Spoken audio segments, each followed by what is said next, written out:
વિદ્યાર્થી મિત્રો, આગળના લેક્ચરમાં ઉષ્માધારિતા એના વિશે આપણે અભ્યાસ કર્યો. આજનો એક નાનકડો લેક્ચર બહુ ખાસ એટલો બધો મહત્વનો નથી, છતાં બુકની અંદર એક પેજમાં આપેલો છે, તેની આપણે ચર્ચા કરીએ. ટાઇટલ છે પ્રાયોગિક રીતે ડેલ્ટા યુ અને ડેલ્ટા એચ નું માપન. એટલે ભૌતિક હોય કે રાસાયણિક, એમાં આપણે જો પ્રયોગ દ્વારા ડેલ્ટા યુ અને ડેલ્ટા એચ નું માપન કરવું હોય તો એની જે પદ્ધતિ છે એને કેલરીમેટ્રી એવું કહે છે, એવું નામ છે. અને એના માટેનું જે સાધન છે એને બોમ્બ કેલરીમીટર એવું કહેવામાં આવે છે. શું કહેવાય છે? બોમ્બ કેલરીમીટર. આવું એક સાધનનું નામ છે. પદ્ધતિને કેલરીમેટ્રી એવું કહેવામાં આવે છે. હવે સૌથી પહેલા આપણે વાત કરીશું ડેલ્ટા યુ. ડેલ્ટા યુ મળે એટલે આપોઆપ ડેલ્ટા એચ તમને મળી જશે. પણ ડેલ્ટા યુ શું છે ખબર હોવી જોઈએ. ડેલ્ટા યુ અચળ કદે ઉષ્માની લેવડ દેવડ, અને ઉષ્માની લેવડ દેવડનું માપ આપણને તાપમાનના ફેરફાર ઉપરથી મળશે. અને હમણાં જ આપણે ઉષ્માધારિતા ભણ્યા છે, જેની મદદથી ઉષ્માની જે કંઈ લેવડ દેવડ છે એ તાપમાનના ફેરફાર સાથે સાંકળી અને આપણે શોધી શકીએ. તો વાસ્તવમાં આ પ્રયોગમાં હોય છે શું એની આપણે ચર્ચા કરીએ. તો સૌથી પહેલા આની અંદર આ રીતે એક નાનું પાત્ર છે, સ્ટીલનું પાત્ર હોય છે. આકૃતિ પ્રમાણે બુકમાં આપેલી છે, છતાં હું સમજાવું છું મારી રીતે કે આ રીતે એક સ્ટીલનું પાત્ર હોય છે. આ પાત્રની અંદર વ્યવસ્થિત અહીંયા એક પ્લેટ હોય. એ પ્લેટની અંદર તમારે જેનું દહન કરવું છે, આમાં દહન કરવાનું આવશે, અને એ દહન કરવાનો પદાર્થ અહીંયા મૂકી દેવાનો, જેમ કે કાર્બન. બરાબર? આ જે કાર્બન છે આમાં મૂકી દેવાનો. એ વ્યવસ્થિત એના માટેની સગવડ હશે, લટકાવેલું હશે. બરાબર? એટલે દહન કરવાનું છે તો મૂકી દેવાનું. ત્યારબાદ દહન એમને ન થાય તેના માટે આ એક પાઇપ છે, અને આ પાઇપમાંથી એવું કહી શકાય કે ઓક્સિજન આવશે, O2 ગેસ. એટલે આપણે ઓક્સિજન પણ પસાર કરશું. સાથે સાથે બીજી કોઈ કામ રચના હશે સળગાવવા માટેની, એ પણ આની અંદર સેટ કરેલી હોય, પણ અત્યારે બતાવી શકતો નથી. અમુક ડાયાગ્રામમાં આપણું એટલું બધું નોલેજ નથી. પણ તમારે સમજવાનું કે પાત્રની અંદર એક પદાર્થનું દહન કરવાનું છે. દહન માટે ત્રણ વસ્તુ ભેગી થવી અનિવાર્ય છે. એક તો પદાર્થ એટલે કે કાર્બન, બીજું ઓક્સિજન જે આવે છે, અને ત્રીજું ઉષ્માનો સ્ત્રોત એટલે કે ઇગ્નિશન સોર્સ કહેવાય, સળગાવવું પડે. બરાબર? આ ત્રણ ભેગા થાય પછી આગ લાગે. આગ અત્યારે લગાવવા નથી, પહેલા ખાલી રચના જોઈએ. ત્યારબાદ આ જે મોટું આ બોમ્બ કહેવાય છે, અને આટલા ભાગને બોમ્બ કહેવાય. એને એક બીજા પાત્રની અંદર મૂકેલું હોય છે.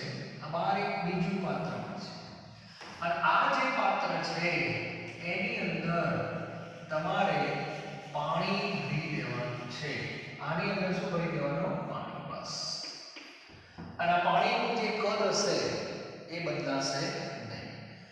ત્યારબાદ આ પાણીનું ટેમ્પરેચર માપવા માટે અહીંયા એક થર્મોમીટર આપણે મૂકશું. થર્મોમીટર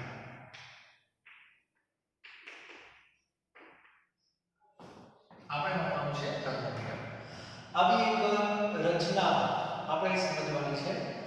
આ જે આખું બોમ્બ કેલરીમીટર છે એની પોતાની ઉષ્માધારિતા, દરેક દ્રવ્યની ઉષ્માધારિતા હોય છે. આવું મેં તમને કહેલું છે.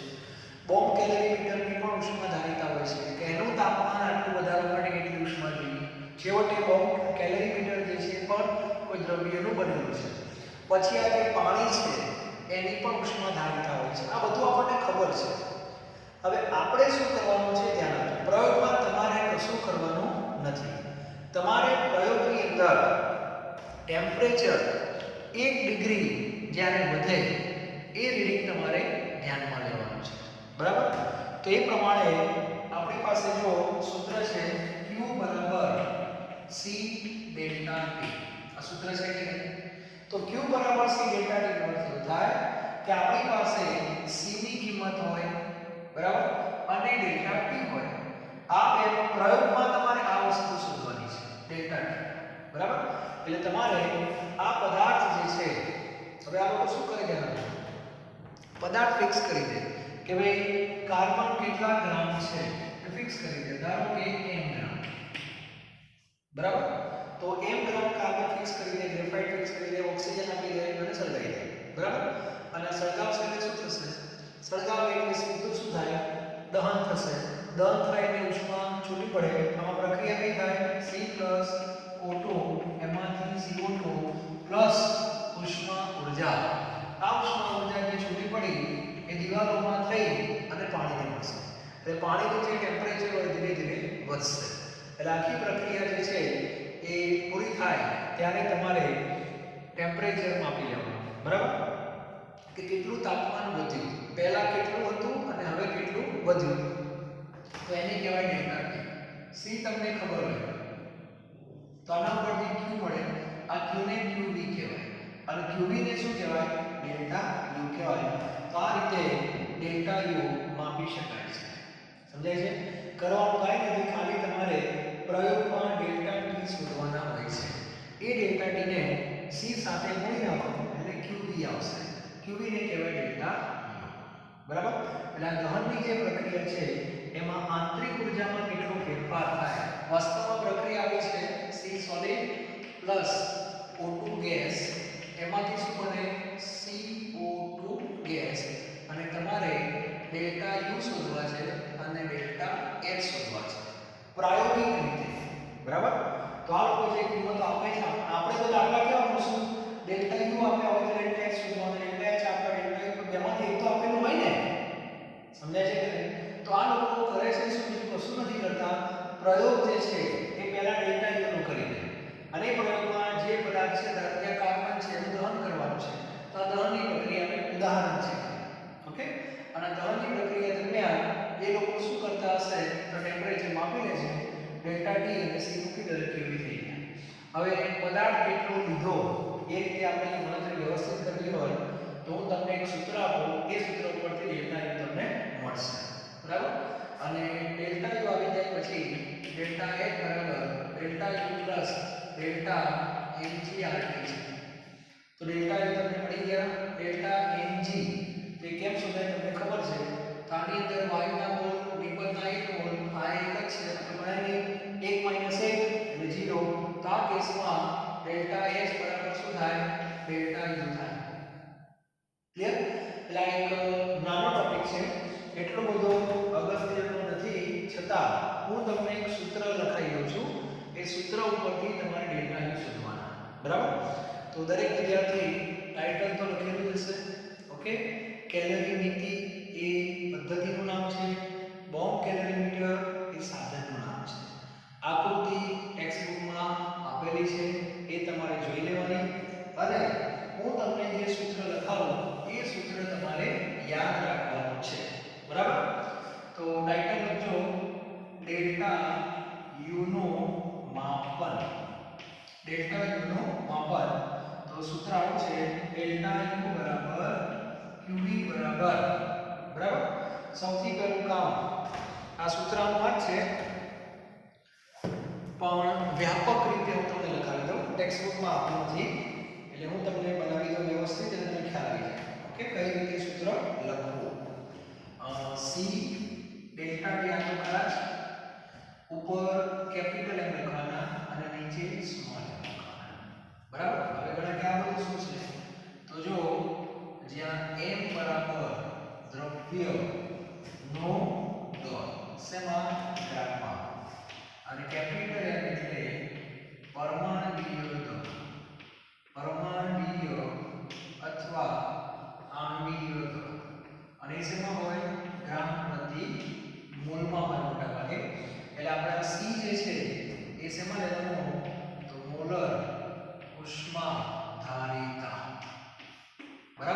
સી સેમાં સેમ એટલે આ સૂત્ર તમારે ફિટ કરી દેવાનું બસ બીજું કંઈ નહીં.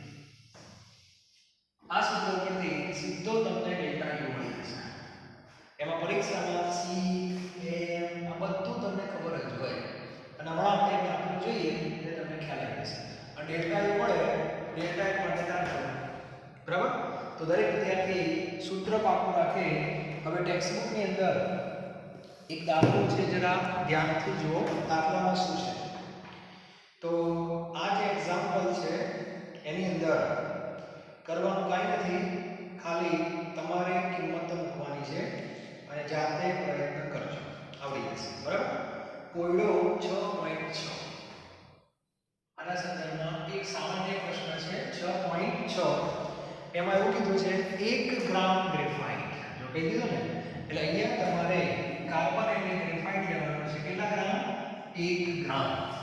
1 ગ્રામ ગ્રેફાઇટને 298 કેલ્વિન તાપમાને અને 1 વાતાવરણ દબાણે નીચેની પ્રક્રિયા પ્રમાણે બોમ્બ કેલરીમીટરમાં વધુ પ્રમાણમાં ઓક્સિજનની હાજરીમાં બાળવામાં આવ્યો. એટલે આને બાળી દીધો આ રીતે બરાબર. પ્રક્રિયા તમને આપેલી છે C+O2 એમાંથી CO2. ચલો બાળવામાં આવ્યો. હવે શું કહે છે ધ્યાન આપજો. પ્રક્રિયા દરમિયાન તાપમાન 298 કેલ્વિન થી વધી 299 થાય છે. 1 ગ્રામ છે તો વધારે નથી. બોમ્બ કેલરીમીટરની ઉષ્માધારિતા 20.7 કિલોજૂલ પ્રતિ કેલ્વિન. બોમ્બ કેલરીમીટરની તો 298 કેલ્વિન તાપમાન અને 1 atm દબાણે ઉપરની પ્રક્રિયાની એન્થાલ્પી કેટલી થશે? રકમ સુધારી લો. એન્થાલ્પીનો ફેરફાર. એન્થાલ્પીનો હોય એન્થાલ્પીનો ફેરફાર. ચલો સૌથી પહેલું કામ ડેલ્ટા H ડાયરેક્ટ નહીં મળે. પહેલા ડેલ્ટા U શોધવાના. સૂત્ર તમારી સામે છે. તો C ની જગ્યાએ કિંમત મૂકવાની. કેટલી મૂકશો બોલો? કિંમત મૂકવાની કેટલી થશે તમારે? તો C ની જગ્યાએ કિંમત તમારે મૂકવાની આવશે 20.7 બરાબર. એકમ શું છે? કિલોજૂલ. કિલોજૂલ પ્રતિ કેલ્વિન. ડેલ્ટા T તાપમાનનો ફેરફાર 298 થી 299 કેટલા થાય? 1. M એટલે કાર્બન. કાર્બનનો પરમાણુકીય દળ કેટલું થાય? 12. અને નીચે છેદમાં સ્મોલ m કેટલા લેવાના? 1. અને આ જવાબ તમારો આવશે. ત્યારબાદ આ ચિહ્ન QV પ્લસ અને માઈનસ આવે કે ના આવે? તો પ્રશ્ન એ આવશે કે આપણું આ નિશાની પ્લસ તરીકે માઈનસ તો માઈનસ. કેમ માઈનસ? કારણ કે ઉષ્મા છૂટી પડે છે એટલે આ જવાબ તમારો માઈનસમાં લખવાનો. એટલે 20.7 જ આવશે. ઓકે નહીં પડે. ઓકે કારણ કે બધું એક જ છે. ના સોરી 12 આવે યસ. એટલે 12 વડે ગુણ્યા પછી જવાબ વધી જશે અને જવાબ કિલોજૂલ પ્રતિ મોલ થઈ જશે. અને ડેલ્ટા U અને ડેલ્ટા H બંને સરખા છે એટલે એમાં કોઈ ફેર પડવાનો નથી કારણ કે ડેલ્ટા Ng 0 થઈ જશે. તો આ એક નાનો દાખલો છે જે મારે તમને કહેવો હતો. હવે નવો ટોપિક આપણે ચાલુ કરવાના છીએ બરાબર. એ પહેલા ઉષ્મા શોષક અને ઉષ્મા ક્ષેપક એની હું તમને થોડી માહિતી આપી દઉં. તો દરેક વિદ્યાર્થી પાસે આજનો પોઈન્ટ બહુ અગત્યનો છે. તો સૌથી પહેલા જુઓ ઉષ્મા શોષકની આપણે વાત કરીએ. બહુ ધ્યાનથી સાંભળજો. ઉષ્મા શોષણનો અર્થ એવો થાય છે કે પ્રક્રિયા દરમિયાન ઉષ્માનું શોષણ થાય છે. આપણે આવું રૂટીનમાં બોલીએ છીએ. હવે એના માટે હું એક સામાન્ય તમને ઉદાહરણ આપું છું કે A + 10 એમાંથી B. સમજાય છે? આનો સીધો અર્થ એવો થાય કે આ પ્રક્રિયક છે અને આ નિપજ છે. ધ્યાન આપજો. બહુ સરળતાથી સાદી ભાષામાં તમને સમજાવું છું. આ એવું કહેવા માંગે છે કે એમાંથી જ્યારે B બને ત્યારે 10 કેલરી જૂલ તમારે જે બોલવું હોય 10 કેલરી અથવા 10 જૂલ ઉષ્માનો શોષણ થાય છે. બરાબર? ક્લિયર? બીજી વસ્તુ હવે મેં તમને આગળ કીધું છે ઊર્જા ક્યારે મપાતી નથી. તો આ A જે છે એની ઊર્જા ધારો કે x જૂલ છે. ચાલો બરાબર. x જૂલમાં 10 10 ઉમેરાય તો b પાસે કેટલી થાય x + 10 જૂલ થાય. ઊર્જા સંરક્ષણનો નિયમ ડાબા બરાબર જવાબ. બરાબર. હવે ધ્યાન આપજો. હવે ડેલ્ટા H એટલે એન્થાલ્પીનો ફેરફાર. તો એલ્ટા નિપજ માઈનસ પ્રક્રિય એટલે આમ લખાય છે x + 10 - x. બરાબર. એટલે x ઉડી ગયા તો ડેલ્ટા H નો જવાબ +10 જૂલ આવે. હવે તમારા મગજમાં એક વસ્તુ ક્લિયર કરી દેવાની, પ્રક્રિયા ઉષ્મા શોષક હોય તો એન્થાલ્પીનો ફેરફાર પ્લસમાં આવે. બરાબર. એટલે જો આને પણ ઉષ્મા શોષક જ કહેવાય. અને હવે ઉષ્મા શોષક પ્રક્રિયા લખવાની રીતો હતો. આ પ્લસમાં જવાબ આપી દીધો. ચાલો હવે ટાઇટલ લખો, ઉષ્મા શોષક પ્રક્રિયા લખવાની રીતો. પરીક્ષામાં ઉષ્મા શોષક પ્રક્રિયા કેટલી રીતે આપે? નંબર 1 A plus Q એમાંથી B ચાલે. Q એટલે 10. બીજું A માંથી B આમે લખે. એમાંથી B બને પછી અહીંયા અલ્પવિરામ ડેલ્ટા H આમ પણ કેટલો જવાબ આવ્યો +10. એ જ લખવાનું +Q. બરાબર. અને ત્રીજી રીત A માંથી B -Q. ચાલે ગયો. આ રીતે ઉષ્મા શોષકને 3 રીતે લખાય છે. એમાં મોટા ભાગે તમને આ રીત વધારે જોવા મળશે. અને આ રીતે એવું કહેવા માંગે છે કે એમાંથી બી બને ત્યારે 10 જૂલ ઉષ્માનો શોષણ થાય. 10 જૂલ ઉષ્માનું શોષણ થાય એટલે ફેરફાર પ્લસમાં આવે. ફેરફાર શેમાં આવે? પ્લસમાં આવે. આને બોલાય રીતે એમાંથી બી બને ત્યારે 10 નું શોષણ થયું. અને કેમ બોલાય? એમાંથી બી બને ત્યારે એન્થાલ્પીનો ફેરફાર +10 છે. અને આના જેવું છે. આ બંને વસ્તુ એક જ છે. સાદું મેથ્સ. જેની દ્વારા હેરાન કર્યા આવો આપણે. ઘણા વિચારે કે શું છે? તાપમાન શોષક જ છે. પણ વધારે વપરાતી પદ્ધતિ આ છે. બીજું હવે અગત્યની વાત કરું છું, દરેક વિદ્યાર્થી ખાસ ધ્યાન રાખજે. વિજ્ઞાન ખાસ કરીને કેમિસ્ટ્રીમાં એવું કહે છે કે સ્થિરતાનો મુદ્દો આવે છે. સ્થિરતા એટલે સ્થાયિત્વ. અને એક લોજિકલી તમને જો વાત કરું તો રસાયણ વિજ્ઞાનમાં એવું છે જેની પાસે ઊર્જા વધારે હોય એની સ્થિરતા ઓછી કહેવાય. બરાબર. જેની પાસે ઊર્જા વધારે હોય એની સ્થિરતા ઓછી કહેવાય. હવે આ પ્રક્રિયા જે તમારી સામે છે એની અંદર મને જવાબ આપો. બરાબર. ઉષ્મા શોષક પ્રક્રિયક પાસે x છે, નિપજ પાસે x + 10 છે. એનો અર્થ એવો થયો કે નિપજની ઊર્જા ગ્રેટર ધેન પ્રક્રિયકની ઊર્જા. બરાબર. તો કોની પાસે ઊર્જા વધારે? નિપજ પાસે. તો વધારે સ્થાયી કોણ? પ્રક્રિયક. લખવાનું માટે ઉષ્મા શોષક પ્રક્રિયામાં પ્રક્રિયકની સ્થિરતા નિપજ કરતા વધુ હોય છે. આ બધી માહિતી છે જે ટેક્સ્ટબુકમાં ક્યાંય નથી, પણ તમને ખબર હોવી જોઈએ. આ એક થર્મોડાયનેમિક્સનો એક પાયાનો નોલેજ છે. બરાબર. તો દરેક વિદ્યાર્થીએ આટલું પહેલા વ્યવસ્થિત લખી નાખવાનું. આનો એક સરસ મજાનો ફોટો પડે. આના સંદર્ભમાં એમસીક્યુ આવશે ત્યારે તમને યાદ કરાવીશ. યાદ કરો મેં તમને આમ કીધું. ક્લિયર? તો ઉષ્મા શોષક એનો અર્થ કે ઉષ્માનું શોષણ થાય. તો એમાંથી બી બને ત્યારે 10 નું શોષણ થયું તો 10 ની બાજુ લખાય, ડાબી બાજુ લખાય. ઓકે. આ x છે, આ 10 છે, તો આ કેટલા હોય? x + 10.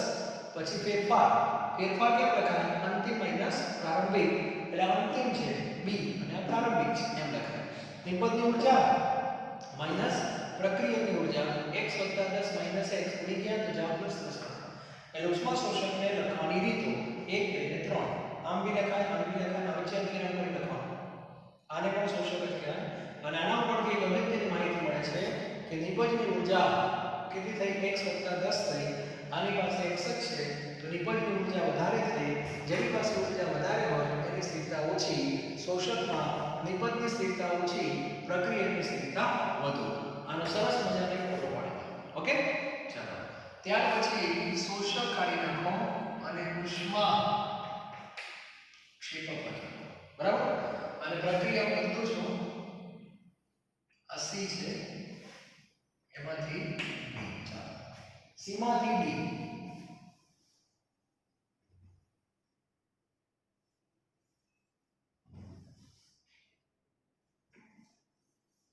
ચાલો સીમાથી જ્યારે d બને ત્યારે 10 નો ઉત્સર્જન બરાબર ચાલો c પાસે કેટલી ઉર્જા કેટલી લખો x ઓકે x માંથી 10 છૂટી પડી તો આની પાસે કેટલી હોય x - 10 બરાબર છે હવે તમે ડેલ્ટા h લખો નિપજ માઈનસ પ્રક્રિયક નિપજ એટલે x - 10 પ્રક્રિયક એટલે x ઉડી જાય અને આનો જવાબ -10 આવે એટલે ક્ષેપકની અંદર એન્થાલ્પીનો ફેરફાર માઈનસમાં લેવાય છે તો ઉષ્મા ક્ષેપક પ્રક્રિયા લખવાની રીતો નંબર 1 સીમાથી d બને 10 નો ઉત્સર્જન થાય નંબર 2 સીમાથી d બને અલ્પવિરામ એન્થાલ્પીનો ફેરફાર -10 અને ત્રીજું 10 ને આપણે લખો તો c - 10 આ બંને એક જ છે ખાલી મેથ્સ શાંતિ આમ કરીશું બરાબર ત્રણ રીતે લખાય અને અહીંયા વાક્ય થઈ જશે ઉષ્મા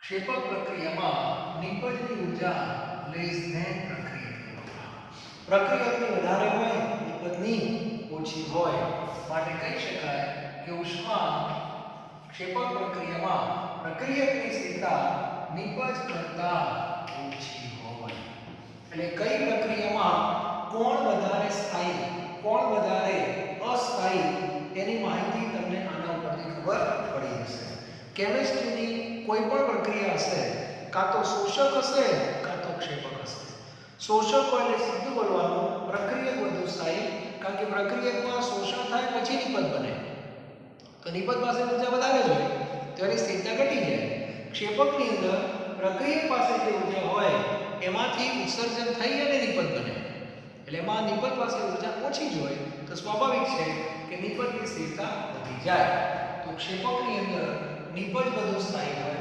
શોષકની અંદર પ્રક્રિયક વધુ સ્થાયી હોય આ દરેક વિદ્યાર્થી મગજમાં નહીં લોહીની અંદર બેસાડે અને આનો મારે આગળ ઉપયોગ કરવાનો આવશે ક્લિયર તો આજનો જે લેક્ચર છે એમાં ખાસ મારે આ ચર્ચા કરવાની હવે નેક્સ્ટ જે આપણું લેક્ચર આવવાનું છે એની અંદર કેમિસ્ટ્રીની બધી પ્રક્રિયાઓ ઉષ્માની આપલે વગર શક્ય નથી એટલે ઉષ્મા પિક્ચરમાં આવે કાં તો શોષણના સ્વરૂપમાં આવે કાં તો ઉત્સર્જનના સ્વરૂપમાં આવે અને એ જે ઉષ્મા છે એને Q કહેવાય પણ Q ના બે પ્રકાર હતા QP અને QV વ્યાપક સ્વરૂપ QP છે અને QP ને કહેવાય ડેલ્ટા H એટલા માટે હું વારંવાર કહું છું કે હવે હું ઉષ્માને ડેલ્ટા H શબ્દ તરીકે વ્યાખ્યાયિત કરીશ આ ક્લિયર હોવું જોઈએ બરાબર હવે આગળનો જે ટોપિક છે એમાં બધી અલગ અલગ ઘટનાઓ છે